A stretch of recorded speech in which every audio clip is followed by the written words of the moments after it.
Look at a button to choose a world. Look at a button to choose a world. Look at a button to choose a world. Look at a button to choose a world.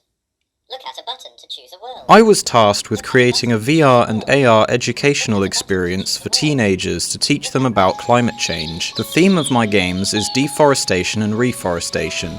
Everything you see and hear was created by myself, apart from some of the original audio samples I got, which are credited in this video. I chose deforestation because it's a simple way of educating teenagers, since not only is the process of improving the planet as simple as planting a new tree, but also due to this age group already learning about photosynthesis and plants and biology, so these projects could help them with their exams. The text boxes in both projects show my interpretations of factual evidence on how to destroy or save the planet. I included both toxic game objects and sustainable game objects in both projects to further show people how the world would look with more and/or less trees. For AR, I created 4 AR targets using AR Vuforia and Unity. Each target has a high contrast and sharp edges to make the cards easier to register for the camera, increasing functionality. I then modelled the appropriate objects for each card and ensured the models and textures were accurate to my drawings on each target. I then animated them to show off how they act in the world, such as including an electric particle system to remind people they are looking at an electric car. These animations are enabled and disabled by tapping the screen. I chose red and green colours for both projects, since red is associated with danger and death and green is associated with health and life. This was done to further ensure that the audience would understand which information is good and which information is toxic for the environment. I also added some fire and leaf particles to give the UI some theming and to differentiate the app from a normal phone camera.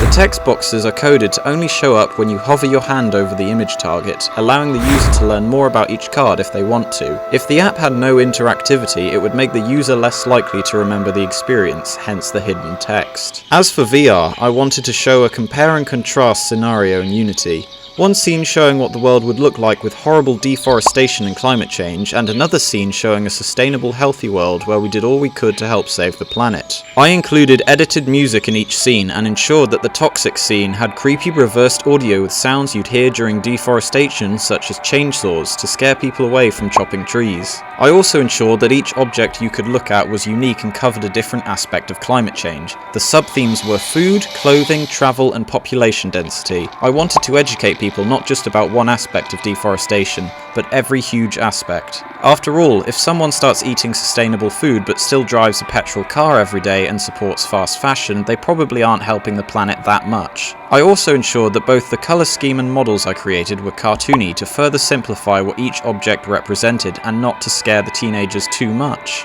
My original idea was to make a tree-chopping rhythm game, however this was cut due to a mixture of overscoping and not wanting to give users a headache when playing a VR game since VR has health risks. All of the models were created in 3ds Max and textured in Adobe Substance Painter. Since these are Android apps with experimental controls, I added some sound effects to help guide the player, such as Look at a button to choose a world. to help them navigate the games without a traditional controller. For both VR and AR, I ensured the text was a simple and clear font with a large size and a black drop shadow and a stroke to make it as easy to read as possible. Thank you and enjoy the video.